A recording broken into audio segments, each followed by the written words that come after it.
peace and pleading with the officers to stop the violence, but in vain. The police descended upon innocent comrades and brutalized them so badly as they were struggling to make sense out of the situation. My driver saw them coming, and because he knows how they usually behave, he very quickly rolled the windows of the car up. Unfortunately, the roof of the car was still open. So one of the police officers climbed on our car and pepper sprayed inside the car through the open roof. Now, this forced us to come out of the car. And as soon as we came out of the car, one Robert Kuzara, who is the DPC of Chira Police Station, ordered and shouted, "Shoot him." I'm glad that moment was also captured on camera, not by our people, but by bystanders. The shooting began. One PSJ pulled out a gun, but glad enough we had a camera with me. So I told him, "You're on camera." And then he moved, turned around, grabbed a tear gas canister from one of the police officers and threw it to us. The canister exploded on my leg, shattering my shoes and harming me so bad. That is how I ended up in this state. I must mention that I'm a very lucky man, because in the presidential campaigns of 2021, a similar explosive was thrown at me, but it missed me narrowly and it hit a lady called Zubeda. Zubeda lost her leg, and up to today she continues to face hardships in life. No justice has been served to her whatsoever. The people that took her leg were not brought to book. That matter was swept under the carpet. The same canister was thrown into a residential room in Lumumba Hall at Makerere University during a student's protest. It exploded right there, and a medical student called Sebuganda Ronald, who is here with us today, lost his hand. I don't know if Sebuganda is near. Yeah, Richard, sorry, I called you Ronald. Come on, bro. So the same canister smashed Comrade Richard Sebuganda's hand, and maybe he can show you what happened to his hand. That is what happened to Sebuganda's hand. With the same tear gas canister, he lost his hand. Moreover, his right hand that he was using to write.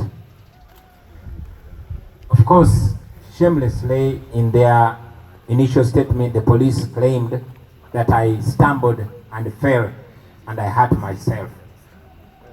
It is a shame that the police spokesperson, Ewan Chituma Rusoke, has taken lying to an even higher notch than Enanga.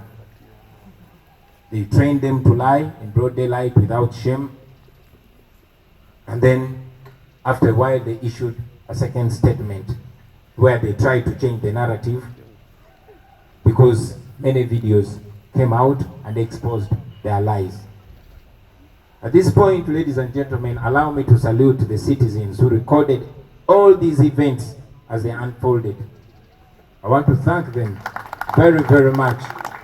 For a long time, we were asking people to use their cameras. We've been telling them that their cameras are their weapons, and they listen to us. Otherwise, without them, we wouldn't be able to substantiate the truth. They would have maintained their lie that I stumbled and fell. As a matter of fact, maybe they would have blamed us for something else, but everything was captured on camera. Ladies and gentlemen, you remember when Museveni's minister one time, shamelessly, after Zake was tortured, he went and told Parliament that Zake tortured himself, and actually he hurt himself by biting his own ears. That was a minister saying that. Therefore, I want to make another call to the people of Uganda to continue using their cameras. It is those cameras that are keeping us out of jail. It is those cameras that are keeping us out of danger. But most importantly, it is those cameras that bring out the truth. Because General Museveni has compromised almost all media houses, and the truth cannot come out. But when citizens record these things and put them out there, then we have at least a certain degree of safety. You recall all after the murder of Comrade Rita Nabukenya, in front of police surveillance cameras, Inanga, who was the police spokesperson at that time, came out and said, oh, those cameras were faulty at that particular time when Rita was killed. The same way they did, same thing they did after the murder of Dan Cheune, after the murder of Ziggy Wine, they said the cameras were not working. So this means that we can never ever have the hope of having the truth or getting footage from those cameras, because those cameras are manned by the criminal police who are so allergic to the truth. Abana mugambe tebawogana twogera luzungu.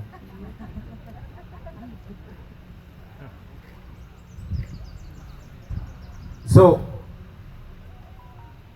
Mr. Chituma, the spokesperson of the police, I saw him displaying videos of police surveillance cameras from a different place. He even brought videos of our activities back in the day. But that particular place, there was a camera pointing down on that lonely road where they waylaid us. But we know that they cannot bring out that camera because the footage pins them. That is the police that we have today. Away from that, ladies and gentlemen, I will say that many, many times the attention tends to be focused on me, but there's so many people that got hurt in the Tuesday scenario. For instance, many comrades who were attacked and brutalized are still nursing wounds up to today. Nobody is considering them, and there's no focus on them. You've seen videos of police officers who we pay to protect us, but they were beating, boxing, and kicking them with their boots, totally unprovoked. Young men like Rukenge Sharif, Sentongo Emmanuel, and Katopol are still detained illegally at Chira police station, way beyond the 48-hour rule. So that shows you the kind of police that we have. Ladies and gentlemen, allow me to put the Tuesday attack in context, especially for the benefit of those who think that we are exaggerating these circumstances. As a matter of fact, we are trying to downplay our pain because we don't want to make them feel like they succeeded in what they wanted to do. Exactly 1 month ago, ladies and gentlemen, the head of our security, Comrade Achileo Chivumbi, was abducted near his home. He was tortured so bad in the military detention, and then finally charged in a military court. He is in prison right now. No crime whatsoever. Comrade Achileo is being represented by our lawyer, George Mosisi. So that is one of the reasons why myself, together with all those foot soldiers that have been bailed out of court by Council Mosisi, we decided to carry a chicken and a bunch of bananas to go and thank him officially and appreciate him for his work. I told you he is representing the head of our security, Comrade Achileo Chivumbi, who is in prison, joining a long list of both known and unknown comrades that the regime has turned into political prisoners. This started long ago, since we started challenging Museveni. It still continues until we stop it. At the beginning of this week, we went to Chitalia to visit some of our comrades in prison. We also visited the FDC activists who were picked from Kenya recently brought back to Uganda without following any due process, tortured, and then finally charged with treason. In the recent years, ladies and gentlemen, myself have survived more than 4 clear assassination attempts. The very first one was in Arua, where my driver, Yasin Kauma, was shot by Museveni's guards, the SFC. That was in 2018. Then, they thought they were shooting me because the place where Yasin Kauma met his death, that's a place that had been sitting in that car all day. So as soon as I left the place, Yasin sat in that place because he was my driver, and that's how he met his death. And then on 1st December in Kayunga, we all remember the presidential campaign. The police threw a similar explosive at me. It missed me, fell a distance by near Dan Magic, and the police officer that was heading my security during the campaign, Afande Kato. Dan Magic was smashed, he lost his teeth, and his mouth was cut.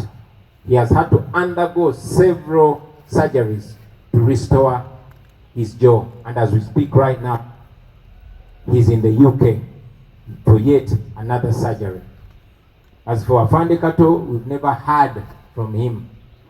We don't know whether he's still alive or dead, because we clearly know what the regime does to people, especially in the police, who are kind, who exhibit even the smallest level of humanity to those that the regime regards as enemies. The same day, ladies and gentlemen, on December 1st, after we dropped Dan Magic to hospital, we proceeded to Jinja. And that's when the army made another attempt on the same day. They shoot bullets through our windscreen, narrowly missing Honorable Zake, and they also shot into our tires. So, looking at all these incidents we have survived, including the fake accidents, we are convinced that the Museveni regime is determined to kill us. Yes, they want to murder us, only that they have still failed to create the perfect circumstances to assassinate us and then blame it on us. This is why